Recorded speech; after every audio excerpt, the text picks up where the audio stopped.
Welcome to Stuck. I'm Janet Gerald. This is a little project to help young and emerging artists and arts managers and administrators, I hope. The amazing artists you will hear from are colleagues, business partners, and friends I have been in the trenches with at some point in this crazy career. I've asked them to answer a few questions on challenging issues that cause one to feel stuck or unsure about what to do next. They've been gracious enough to share their unvarnished words of wisdom based on experience, huge experience. You'll see they are at different points in their careers, seasoned, near retirement, in the thick of it, more recently established. I've had the benefit of hearing all the extraordinary advice and guidance as I was editing this project. So I have a bit of an unfair advantage when adding my 2 cents. But I've been at this for over 25 years, and I do have some advice I'd like to share. So let's go. I hope you find some nuggets of wisdom and encouragement along the way.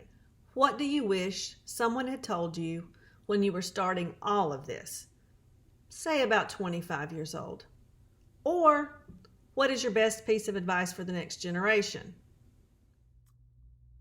You often hear this, but you can't compare yourself with other people. I think the danger in our arts field is that there are always so many, new talent that comes, young, prettier, handsome, they're always there. And it feels like every week there's someone new that I see on the news feed or on the social media, that someone had won a job or someone made a great debut with the orchestra. And I fully believe that everyone has their own sort of cycle and timing, that there is fate and the universe is fair, that if you put in the hard work, then the universe will grant you with the amount of rewards that is equal to the hard work that you have put into. And so you just have to be patient. I feel that when I started conducting, I started pretty early. In my early 20s, there were a lot of people who I call my colleagues. And when I look around now, 90% of them have discontinued. They've changed profession, they've changed direction. And then I stuck with it. I really, this is what I want to do. And I think that discipline and that willingness to, even at hard times, try to keep going and believing that yes, something will happen as long as I keep trying. And I think is a good model to have. And I keep seeing, other colleagues or newcomers do wonderful and successful things. And, I happy for them, but it has no effect to me because it's, I'm in my own world, and then I just have to keep doing what I need to do to serve for the art and do what's good for my soul.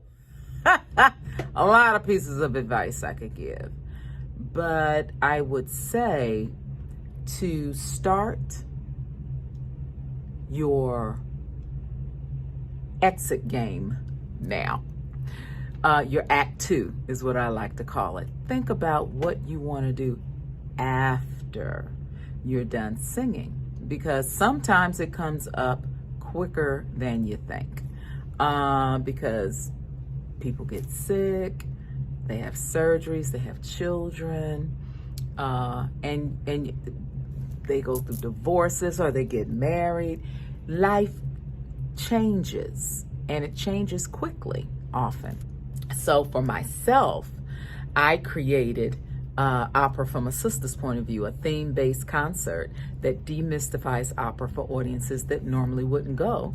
And I geared it towards the Black population, but I found as I was doing it that white folks didn't like opera either. And so it's about inclusion and diversity, and that I am showing representation for opera, that other little black girls and black boys can do this too. So I would say always have something to fall back on. Don't put so much pressure on your craft to support you that you pressurize it so much that you don't even want to do it anymore, and you end up doing something else anyway. So you may as well go on and find something that you can pay your bills, keep a roof over your head, get a little food, have a little car, and then let the magic happen on the stage. And so that might sound like, well, the stage is my plan A, and all that other stuff you talk about, Ms. Brown, is my plan B. Well, whatever. Get out here and make yourself happy. Do what it is that's going to make you happy. So if your plan A, which is only singing, I only want to make a living for myself, be prepared. That's all I'm saying. Be prepared, because you still are human and you got stuff to do. So,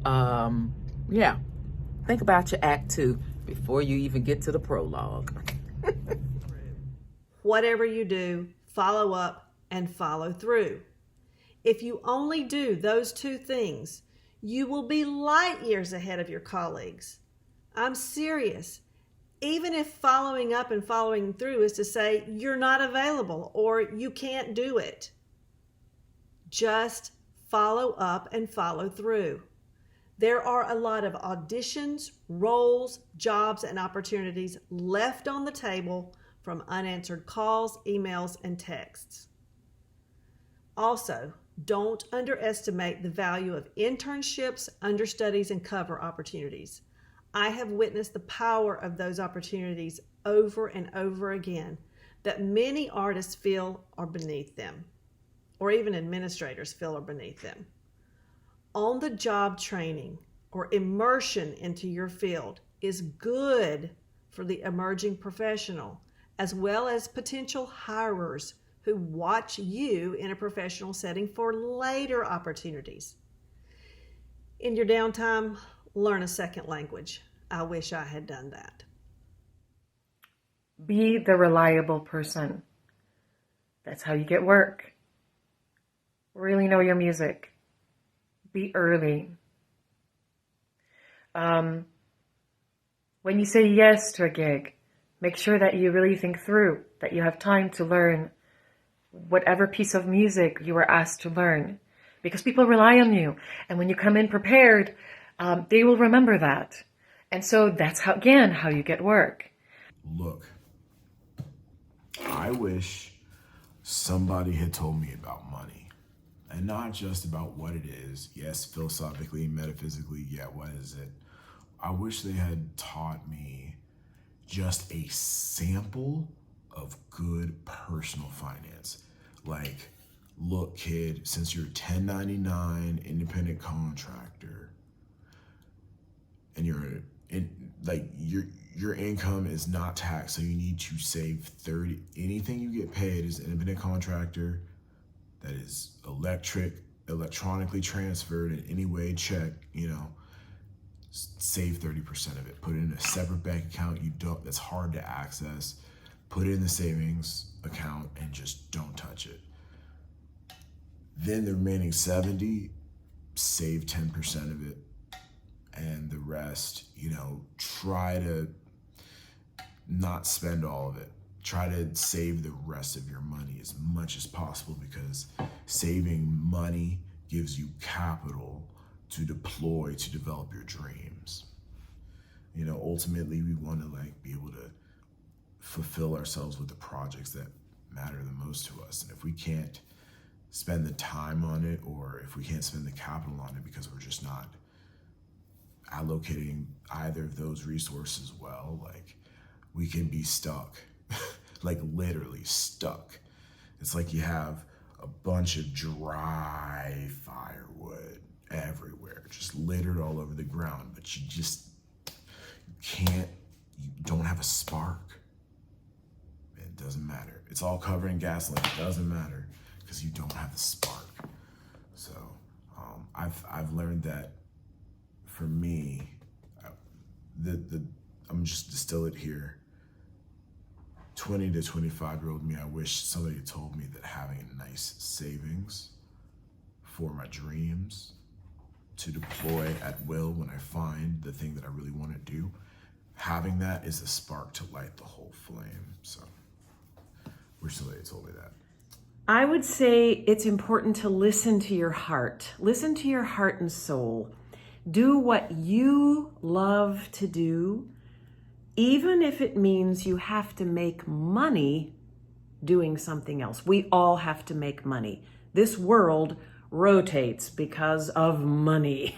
We have bills to pay. We have financial responsibilities. You have to make money.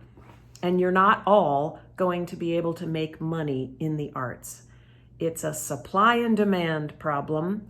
There is a much greater supply of people who want to be in the arts than there is a demand for people who want to be in the arts. So you might have to do something else to actually pay the rent.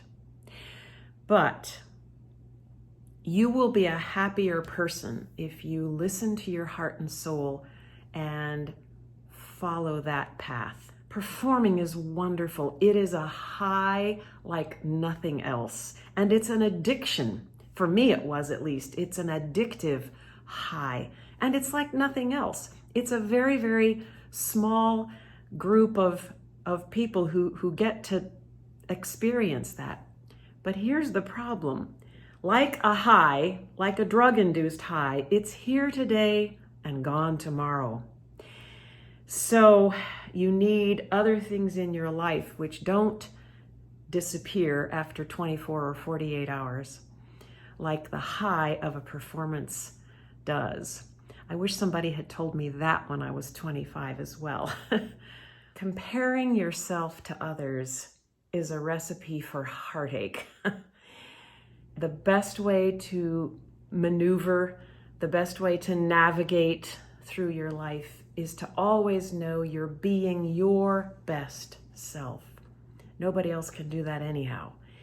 So being your best self saves you the heartache of comparing yourself to other people and trying to see how you measure up. Just do you.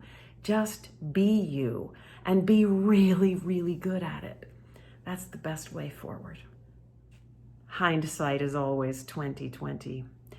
I really didn't know that much when I was 25. I see that now. Okay, next question.